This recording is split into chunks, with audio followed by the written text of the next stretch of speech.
오늘 우리는 성찬식을 함께 나누게 됩니다. 우리 교회에서는 1년에 3번 우리가 송구영신 예배를 드리면서 새해를 맞이하면서 성찬식을 함께 나누고, 또 우리 고난주간이 있는 성금요일에 우리들이 성찬 예식을 또 한 번 나눕니다. 그래서 2번은 주중에 나누는 성찬 예식이 되고요. 그리고 주일날 이 낮예배에 나누는 성찬으로는 바로 이 가을 성예식 때 나누는 이 성찬식이 유일합니다. 사실 로만 캐톨릭 교회 같은 데는 예배 때마다 성찬을 나눕니다.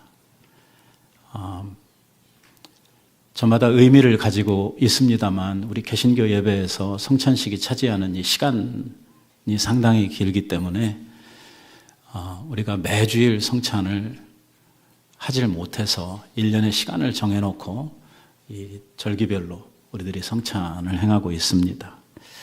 물론 이 성찬을 우리들이 함께 나누면서 성찬에 대한 의미를 충분히 알고, 또 이 성찬을 잘 준비해서 성찬식에 참여하는 성도들이 있겠습니다만은, 또 아직 교회 생활에 익숙하지 않고 또 이 믿음의 도리에 대해서 많이 배움이 없는 이러한 성도님들은 성찬의 의미를 확실히 잘 알지를 못하고 이 성찬을 바라보고 또 대하고 하는 이러한 일들이 있기 때문에, 오늘 우리들이 이 성찬을 나누기 전에 우리가 이 성찬식을 왜 하고 있는지, 또 이 성찬이 우리들에게 주는 의미는 무엇인지, 특별히 오늘 우리들이 이 자리에서 함께 확인하고 이 성찬을 통해서 얻고자 하는 이러한 하나님의 은혜가 뭔지 하는 것들을 우리들이 먼저 생각을 하고 그 다음에 성찬을 나누도록 하겠습니다.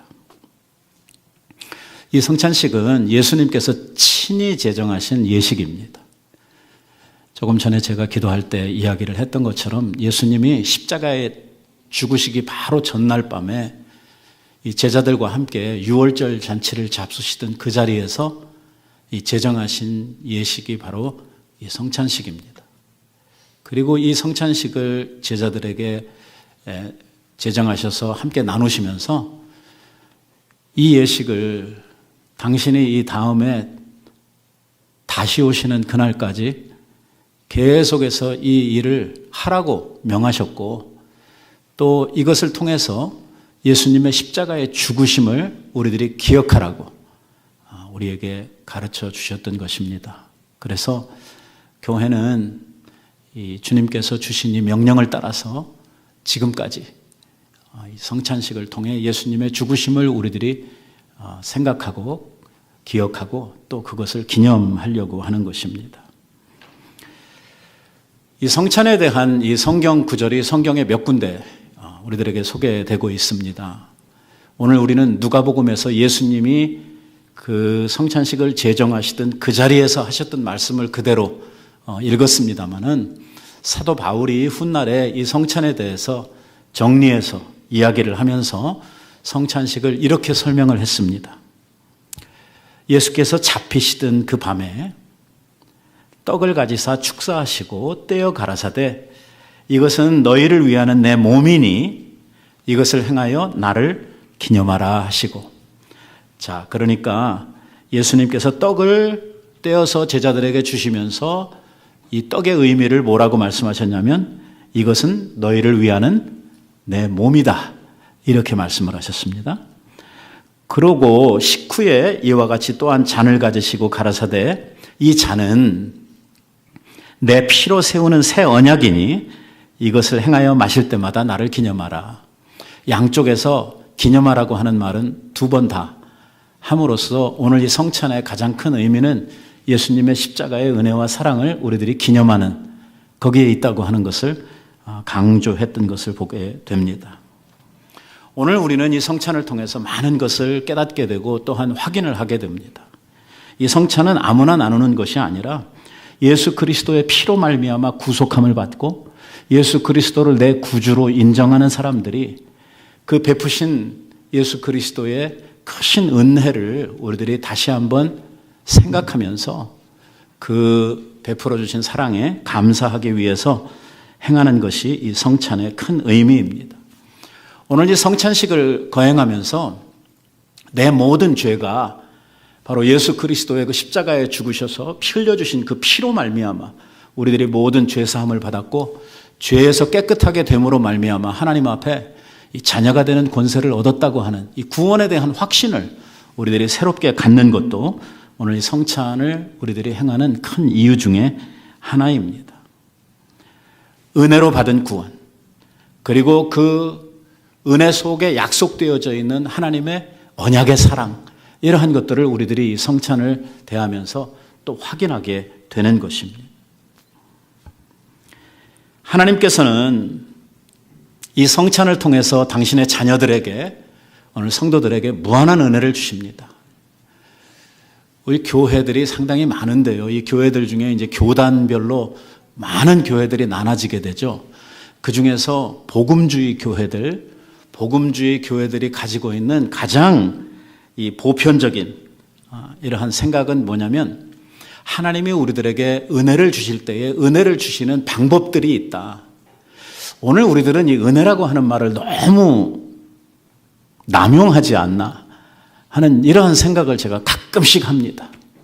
성도들이요, 무슨 이야기를 하면서 자기네들의 대화 가운데 농담으로 이 하나님의 은혜라고 하는 말을 섞어서 하는 이러한 소리를 제가 곁에서 듣고 있으면 등골이 오싹해지는 이러한 느낌을 제가 받습니다. 전에 제가 부교역자로 LA에서 목회를 할 때 교회에서 야외 예배를 갔어요. 야외 예배를 갔는데 야외 예배에서 게임을 인도하시는 전도사님이 뭐라고 그랬냐면, 은혜 받은 개구리가 내는 소리를 한번 해보십시오. 이렇게 이야기를 한 거예요, 벌칙으로.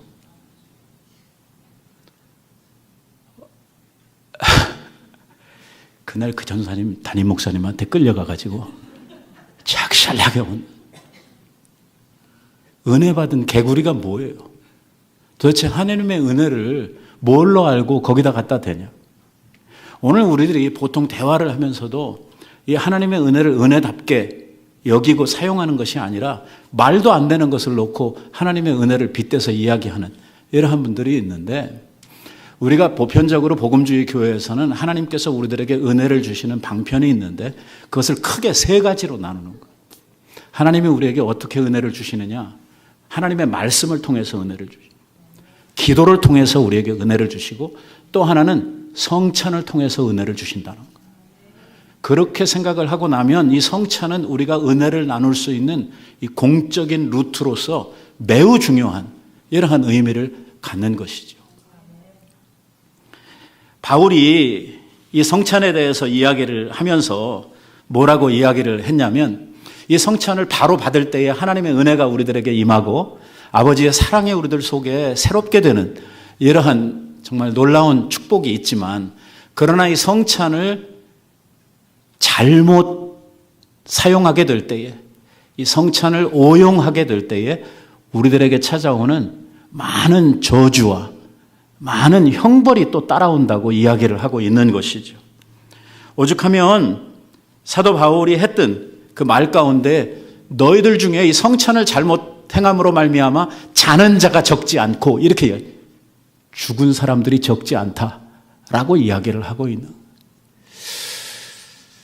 우리들이 당장 요거 먹고 잘못했다고 그래서 그 자리에서 급사를 맞아가지고 죽는 그런 일은 없으니까 우리들이 그런 일이 있겠어? 라고 생각할지 모르지만, 오늘 이 성찬을 잘못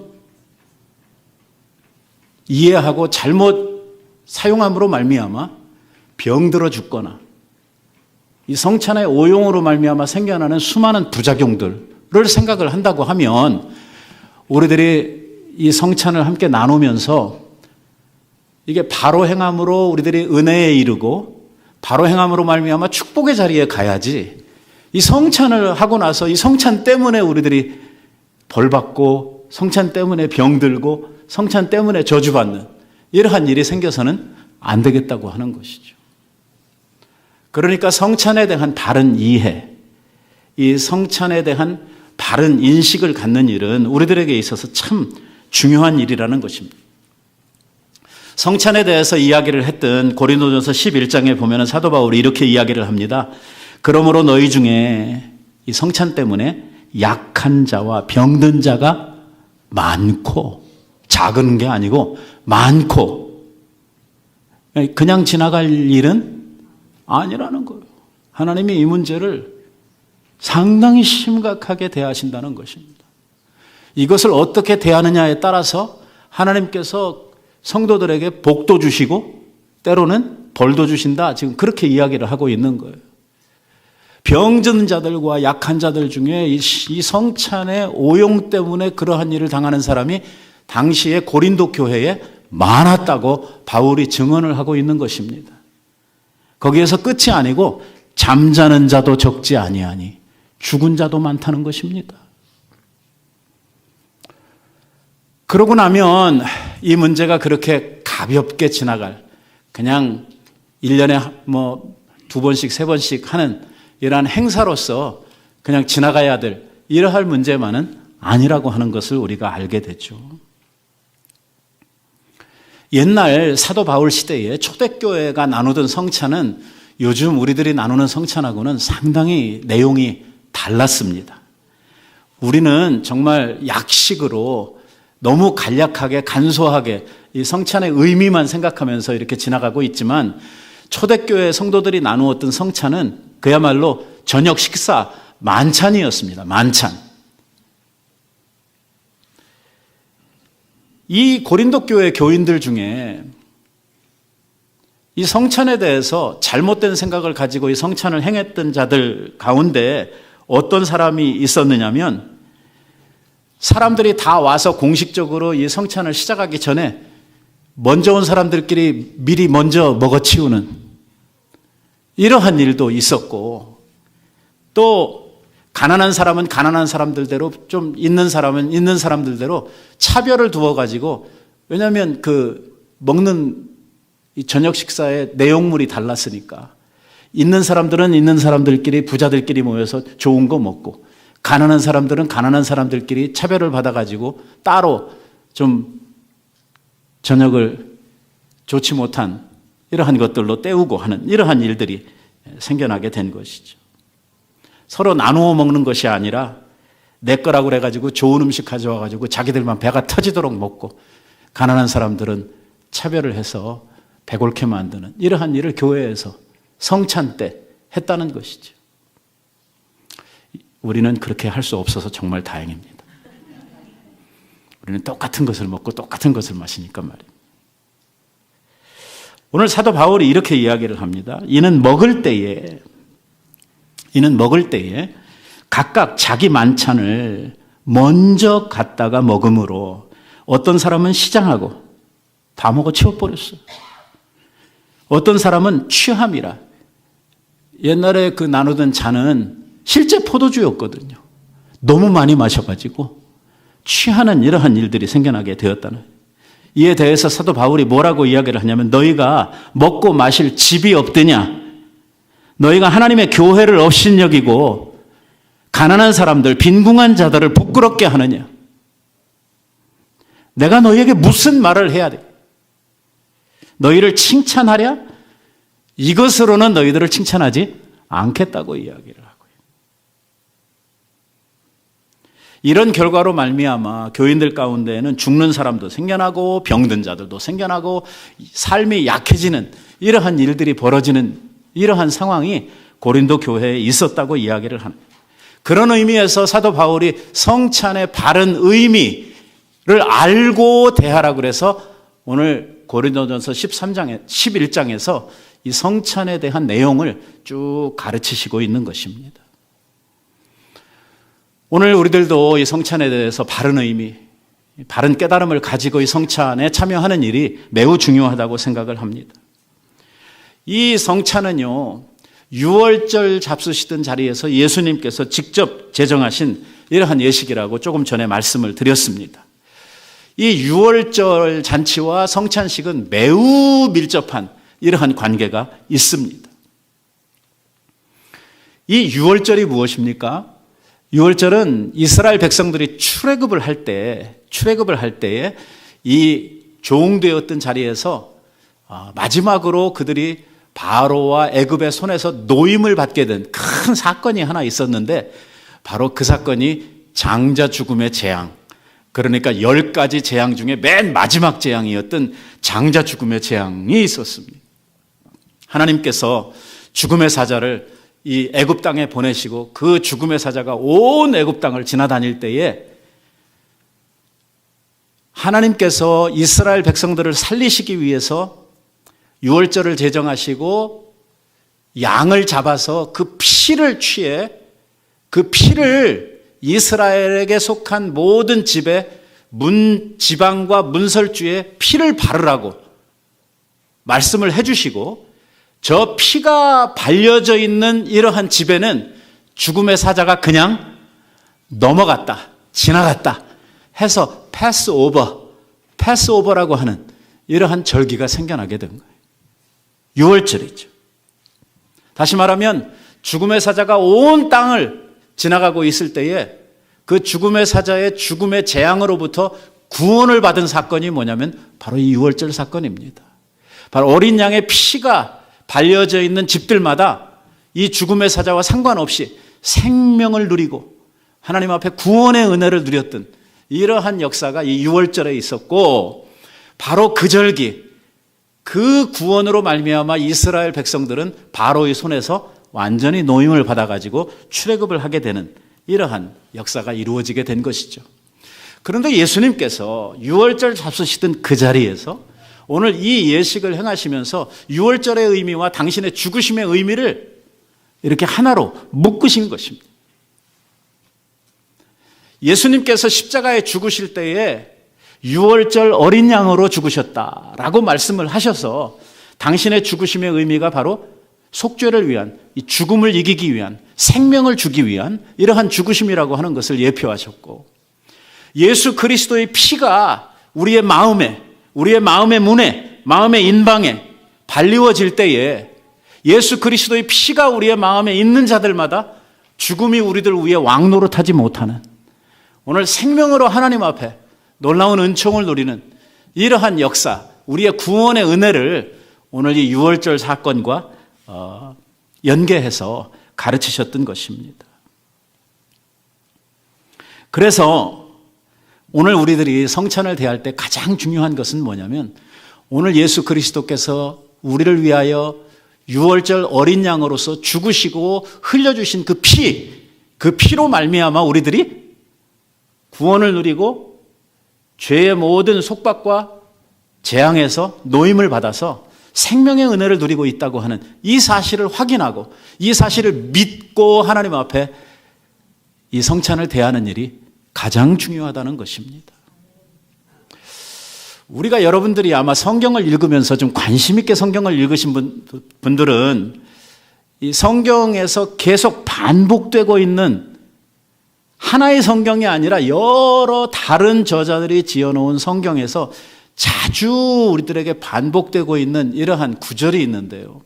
이러한 것들을 여러분들이 이제 성경을 읽으시면서 발견을 하게 되는데, 그 중에 하나가 뭐냐면, 하나님께서 이스라엘 백성들에게 시대를 초월해서 계속 말씀하시는 게 뭐냐면, 너희들이 구원을 받은, 구속을 받은 출애굽의 구속 역사를 기억하라. 이것을 감사하라 하는 이야기를요, 시시때때로 하십니다. 여러분들이 구약성경을 읽어보면 구약성경에 흐르는 이러한 많은 말씀들 중에 이 말씀이 얼마나 많이 나오는지 몰라요. 하나님께서 툭 하면 뭐라 하냐면, 너희들 출애굽 사건 때 구원받은 거 그거 기억해야 돼. 그거 잊어버리지 마. 이것에 대해서 감사해야 돼. 하면서 자꾸 그 이야기를 반복하는 거예요. 그러면 출애굽 때 구원을 받고 그들이 출애굽으로 말미암아 누렸던 그들의 자유와 은혜가 오늘 영적으로 보면 뭘 의미하냐면, 예수 그리스도로 말미암아 우리가 받은 이러한 구속의 은혜와 자유, 이것을 의미하고 있거든요. 그래서 오늘 예수님께서 죽으시고 십자가를 통해서 우리들이 얻은 구원과 받은 이 축복, 이것을 하나님께서 뭐라고 그러냐면 기억하라는 거예요. 잊어버리지 말라는 거예요. 그리고 이에 대해서 감사하라는 거예요. 이게 우리들이 신앙생활을 해가는 데 있어서 매우 중요한 이러한 과제 중에 하나라는 것입니다. 기도를 할 때도, 우리들이 하나님 앞에 나올 때도 언제나 무슨 의식을 가지고 나오냐면 예수님께서 십자가에 죽으셔서 내가 구원받고 그 구원의 은혜로 말미암아 오늘 하나님의 자녀로 살아가고 있다고 하는 데 대한 감사, 이것을 기억하고 항상 마음속에서 이것을 되뇌이는 것, 이거 하나님께서 원하시는 거예요. 오늘 특별히 신앙생활을 하고 살다 보면 바쁜 우리들의 일상에 밀려서 이러한 것들을 잊어버리고 우리들이 좀 생활 속에서 이러한 것들에 대해서 마음을 쏟는 이러한 감사를 하지 못하고 살아갈 때가 있는데, 그럴 때마다 우리들로 하여금 잃어버리고 살아가고 있는 우리들의 신앙의 중요한 과제, 중요한 주제를 다시 한번 생각나게 하시고 다시 한번 우리들에게 엔포스 하시는 게 뭐냐면 이 성찬입니다. 성찬을 통해서 우리는 예수 그리스도의 죽으심을 기념하는, 그리고 예수 그리스도의 십자가의 사랑을 생각하는 것입니다. 그 은혜에 대해서 감사하는 거예요. 오늘 여러분들이 나누시는 이 성찬을 하면서 마음속에 뭐가 차고 넘쳐야 되냐면 받은 은혜, 이 받은 구속에 대한 감사가 차고 넘쳐야 돼요. 예수 그리스도의 사랑으로 오늘 우리들의 가슴이 떨려야 되고 눈물이 흘러나와야 되는 게 정상이에요. 왜? 나를 구원하시고 나를 이렇게 살려주시기 위해서 바로 예수님께서 죽으셨거든요. 예수님이 상상도 할 수 없는 고난을 나 때문에 받으셨거든요. 오늘 그 은혜를 우리들이 생각하면 감격하지 않을 수가 없죠. 그 베풀어 주신 은혜에 대해서 우리들이 감사하지 않을 수가 없습니다. 그렇기 때문에 성찬에 나아갈 때에 우리들은 이러한 마음들을 가지고 이 성찬을 대하는 것입니다. 성찬에 대한 이러한 이해와 그 가르침도 교단마다 상당한 차이를 가지고 있습니다. 이 캐톨릭 같은 데서는 뭐라고 이야기를 하냐면 이걸 먹으면은요, 먹는 순간에 그게 실제 예수님의 살이 돼가지고 우리 안으로 들어온다고 이렇게 이제 가르칩니다. 로만 캐톨릭에서. 근데 우리는 그렇게 생각하지 않습니다. 성경이 우리들에게 가르치고 있는 그대로 이건 뭐 하는 거예요? 기념하는 거예요. 기억하는 것입니다. 이 그냥 떡은 떡이에요. 뭘 해놨는지 모르겠습니다만 카스테라를 해놨으면 그냥 카스테라는 카스테라입니다. 문제는 이것이 가지고 있는 상징, 이것이 가지고 있는 의미죠. 이 떡이 뭘 의미하고 있어요? 예수님께서 이것을 성찬을 제정하실 때 말씀하셨던 것은 이 떡은 너희를 위하는 내 몸이니라고 말씀을 하셨으니까 우리가 뭐 카스테라를 먹든 뭘 먹든 간에 이것을 먹을 때 뭘 생각하냐면 예수 그리스도의 몸을 생각하는 것이죠. 십자가에 달려서 그 갈기갈기 찢어주시던 예수님의 몸을 우리들이 생각하는 것입니다. 그리고 우리가 잔을 대할 때 웰치 주스를 주로 먹는데요, 이게 그냥 주스로 먹는 게 아니라 뭘 의미하냐면 나를 위해서 흘려주신 예수님의 보혈의 피, 6시간 동안이나 십자가에 달리셔서 창 받으시고 양손과 양발에 이 못을 박히셔가지고 한 번에 죽은 게 아니라 피가 그냥 계속해서 흘러나르면서 완전히 피가 다 빠져나갈 때까지 고통을 받으시던 그 주님의 고난을 생각하면서 예수님의 그 속죄를 위한 그 대속의 피를 생각하면서 우리들이 성찬을 대하게 되는 것입니다. 오늘 저는요, 이 성찬이 가지고 있는 본래의 의미, 이거에다가 한 2가지를 더 의미를 더 부여해서 우리들이 성찬을 나누었으면 좋겠다라고 생각을 합니다. 그 첫 번째는 뭐냐면요, 물론 우리 주님께서 우리를 위하여 죽으신 거 기념하고 과거의 역사적 사건들을 우리들이 잊어버리지 않는 거 중요합니다. 꼭 해야 될 일이죠. 또 하나님께서 이거 하라고 우리들에게 자주 명령하셨고 절대 잃어버리면 안 되는 일이라고 강조하셨기 때문에 당연히 그렇게 해야 될 것입니다. 여기에 말입니다, 우리들이 하나 더 이 성찬을 통해서 확인하고 우리들이 기억하고 싶은 것은 뭐냐면, 이 성찬은 뭐에 대한 약속이냐면 하나님의 나라, 천국에 대한 약속입니다. 이 성찬에 참여하는 자들이 어디에 속한 자들이냐면 바로 그 하나님의 나라, 천국에 속한 하나님의 백성들이 나누는 이게 성찬, 거룩한 만찬입니다. 예수님께서 뭐라고 하셨습니까? 나를 먹는 자는 영원히 죽지 아니하겠고 나를 마시는 자는 영원히 목마르지 아니하리라. 그래서 예수 그리스도를 통해서 영생에 이르게 되고 예수 그리스도를 통해서 영원한 만족에 이르게 되는 예수 그리스도를 통해서 영원한 나라에 대한 언약을 우리들에게 확인시켜 주시는 이러한 의미가 이 성찬에 있다고 하는 것이죠. 그래서 우리들이 이 성찬을 대할 때 하나님의 나라를 생각하고 그 나라에 대한 소망을 가지고 먹는 거예요. 오늘 예수님께서 우리가 아까 읽었던 본문 말씀에서 무슨 말씀을 하시냐면 내가 이 유월절을 하나님의 나라에서 다시 할 때까지 다시는 내가 포도주를 마시지 아니하시겠다 하는 이러한 말씀을 하셔요. 다시 말하면 우리들에게 약속된 유월절이 어디에서 있냐면 천국에 가서 또 있을 것이라고 예수님께서 말씀하고 있는 거예요. 예수님은 그날에 이르기까지 앞으로는 그럴 기회도 없으시죠. 왜? 죽으시고 승천하시고 나면 이제 예수님이 이 세상에 계시지 않을 것이니까. 그러면서 뭐라고 약속을 하냐면 내가 이 다음에 하나님의 나라에서 천국에서 너희들과 함께 뭘 다시 할 거냐면 이 성찬, 이 유월절 잔치를 다시 할 것이라고 이야기해요.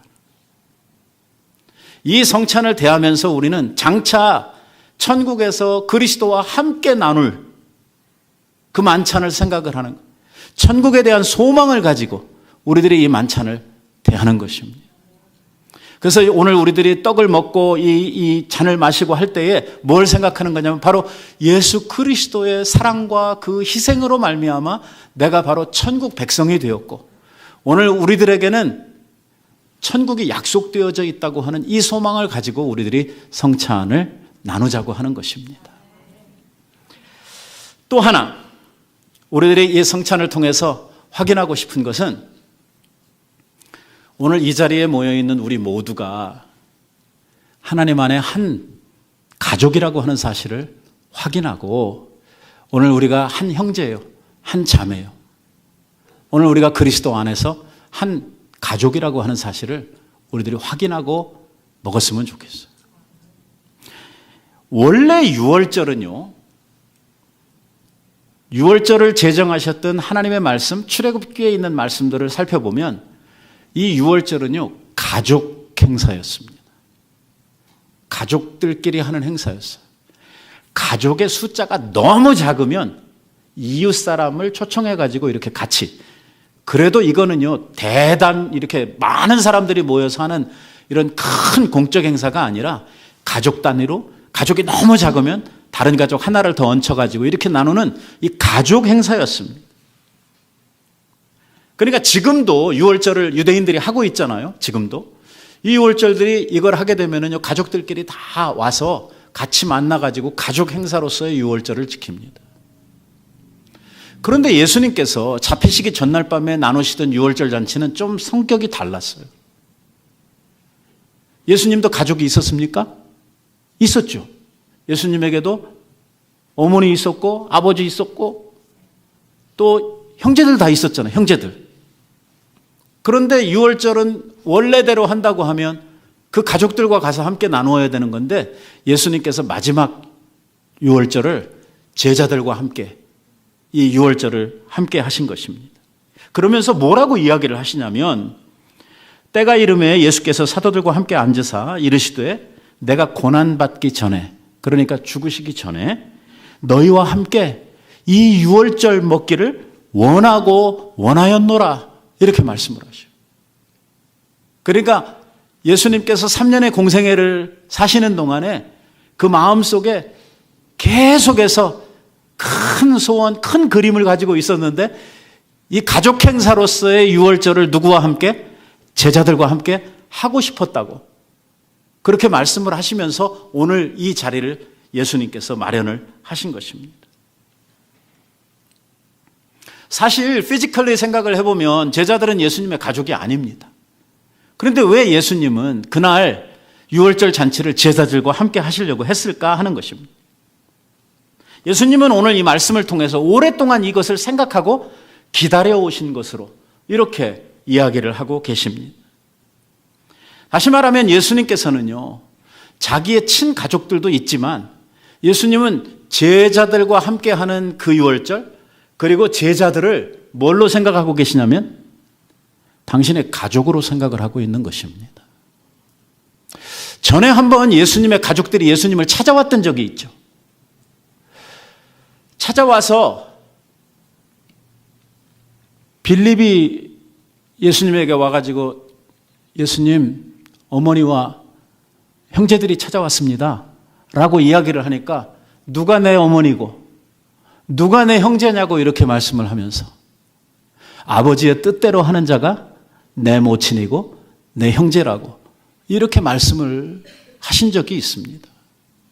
다시 말하면 예수님께서는 예수 믿는 하나님의 자녀들에게 가족의 의미를 새롭게 가르쳐 주신 것이죠. 오늘 영적 가족에 대한 것을 이야기한 것입니다. 오늘 우리가 한 피바다 한 몸을 누리고 한 고백과 한 믿음 안에서 살아가고 있는 이 영적인 공동체로서의 교회는요, 한 가족을 의미하고 있다는 것입니다. 사도 바울도 뭐라고 이야기하냐면 교회에서 연세가 있는 남자분들을 대할 때는 아버지를 대하듯이, 연세가 있는 여자분들을 대할 때는 어머니를 대하듯이, 젊은 남자는 형제처럼, 젊은 여자는 내 자매처럼 이렇게 서로 대하라고 가르치고 있는 말씀이 성경에 나오지 않습니까? 이게 하나님께서 우리들에게 주신 새로운 사회, 이러한 새로운 공동체로서 우리들이 살아가야 할 교회의 모습을 우리들에게 가르쳐주고 있는 것이거든요. 예수님께서는 이 유월절 잔치를 통해서 공식적으로 오늘 하나님의 새로운 가족, 오늘 우리들의 형제 자매가 누구인지를 가르쳐주고 있는 것입니다. 유월절을 같이 한다고 하는 것은 다른 말로 바꿔 말하면 한 가족이라고 하는 이러한 의미를 가지고 있고, 오늘 이 유월절을 예수님께서 제자들과 함께 함으로써 뭘 가르친 거냐면 바로 제자들이 예수님에게 있어서 한 형제요, 한 가족이라고 하는 사실을 예수님께서 천명하고 있다는 것입니다. 이 말을 우리들이 조금 뒤집어서 생각을 하면 예수님께서는 우리들을 한 가족으로 만들어 주시기 위해서 십자가에 죽으셨다고 하는 말이 되는 것입니다. 왜? 예수님의 그 죽으심이 없이는 우리들이 이렇게 하나로 한 가족으로 나올 수가 없는 일이었거든. 그래서 성찬을 대할 때 남 대하듯이 하지 말라는 것입니다. 조금 더 나아가서 좀 꺼리끼는 사람이 있다고 해서 왼수 대하듯이 생각하고 성찬에 나아갈 수는 없다는 것입니다. 오늘 우리는 그리스도 안에서 다 한 형제요 자매요, 오늘 주님 안에 한 가족이라고 천명하면서 가족으로서의 사랑과 가족으로서의 이해가 우리들 속에 있을 때에 이 성찬은 훨씬 더 그 의미를 우리들에게 크게 해줄 수 있다고 이야기하고 있는 것입니다. 우리는 벌써 평생을 적지 않은 세월을 가족들과 함께 지냈습니다. 제가 지난 주간에 우리 형제들을 가서 만나고 왔는데요, 너무 좋습니다. 2박 3일 만나고 와가지고 번개처럼 지나가서 몸만 피곤하긴 하지만 그 만났을 때의 기쁨이라고 하는 것은 이루 말할 수가 없습니다. 동생들이 밥 먹고 앉아서 차 마시면서 이야기를 하는데 옛날 그 시골에서 그 시골 화장실에서 셋이 쭈루루 앉아가지고 같이 똥 싸던 이야기도 하고 또 무슨 일 때문에 서로 두드러 맞고 이렇게 때리고 했던 그러한 이야기도 하고, 살다 보면 가족들이 기분 나쁠 때도 있고 싸울 때도 있고 좋은 날도 함께 있고 여러 가지 일들을 경험하지만 한 가족이기에 한 형제이기에 시간이 지나고 나면 어떻습니까? 다 풀어지고 다 하나가 되고 다 이해하고 다 사랑으로 엮여지거든요. 사람이 모이는 것이다 보니까 때로는 잡음도 있고 때로는 아픔도 있고 서로에게 상처도 주고 하는 이러한 일들이 있지만, 이게 남이면 그게 평생 갈 텐데 이게 가족이기에 좀 욕을 먹었어도 좀 마음이 상했어도 시간이 지나고 나면 가족으로서의 사랑을 가지고 모든 것을 다 품고 하나 되게 하는 이러한 능력이 이 가족으로서의 사랑 안에 있다고 하는 이러한 말씀이죠. 오늘 우리들이 성찬에 나아가면서 우리가 한 가족, 우리가 하나님 안에서 한 형제여 자매라고 하는 사실을 인식을 하고 그동안 우리 안에 좀 마음속에 담겨 있었던 이러한 아픔들이나 상처나 또 괴로움이나 뭐 이런 것들이 있다고 하면 오늘 이 성찬을 나누면서 우리들이 다 풀고 갔으면 좋겠습니다. 형제로서의 사랑, 가족으로서의 사랑을 생각하면서 그 사랑 안의 모든 것들을 다 이해하고 용서하고 덮고 가는 이러한 일이 있을 때에 주님께서 제자들과 함께 했던 그 유월절의 의미가 우리들에게 훨씬 더 새롭게 크게 남아있게 된다고 저는 믿습니다. 오늘 이 성찬을 나누는 자들마다 하나님께서 당신의 아들을 이 세상에 보내시고 천사들의 재림 나팔 소리와 더불어 오늘 당신의 자녀들을 모으실 때에 오늘 이 성찬에 참여한 자들이 바로 어린 양의 혼인잔치에 함께 참여해서 장차 누릴 천국에서의 유월절을 우리들이 함께 나누게 될 것입니다. 그런 의미에서 우리의 성찬은 여기에서 끝나는 게 아니고 어디까지 이어질 거냐면 천국까지 이어지게 될 것입니다. 엄격히 이야기하면 여기에서 시작된 성찬은 어디에서 완성될 거냐면 하나님의 나라 천국에서 완성될 것입니다. 오늘 그날을 생각하면서 그날을 사모하면서 여러분들이 성찬을 나누었으면 좋겠습니다. 지금은 이렇게 우리들끼리 단촐하게 나누지만 장차 우리들이 천국에서 나누게 될 그 성찬에는 누가 함께 할 거냐면 모세도 나올 거고 다윗도 나올 거고 바울도 나와서 우리들과 한 테이블에서 같이 주님께서 주신 그 떡과 잔을 들고 기쁨으로 그 잔치를 함께 나누는 이러한 놀라운 은혜를 우리들이 누리게 될 줄로 믿습니다. 왕의 잔치라고 표현이 되고 있는 그 잔치에 우리들이 참여해서 이 세상에서의 모든 고생들 꿈에 본 듯 다 잃어버리고 주님께서 주시는 새로운 세상, 새로운 이러한 은혜 속에서 오늘 우리들이 새 출발을 하게 될 그 천국을 우리들의 마음속에 대망하면서 여러분들이 이 성찬을 나누시기를 바랍니다. 이 성찬을 통해서 구속의 은혜가 여러분들에게 넘쳐나시기를 바라고요. 오늘 이 성찬을 통해서 오늘 형제로서의 사랑이 우리들 속에 새록새록 나누어지는 이러한 시간이 되었으면 좋겠고요. 그리고 이 성찬을 통해서 천국을 맛보는 이러한 성찬 되시기를 우리 예수님의 이름으로 축원드립니다.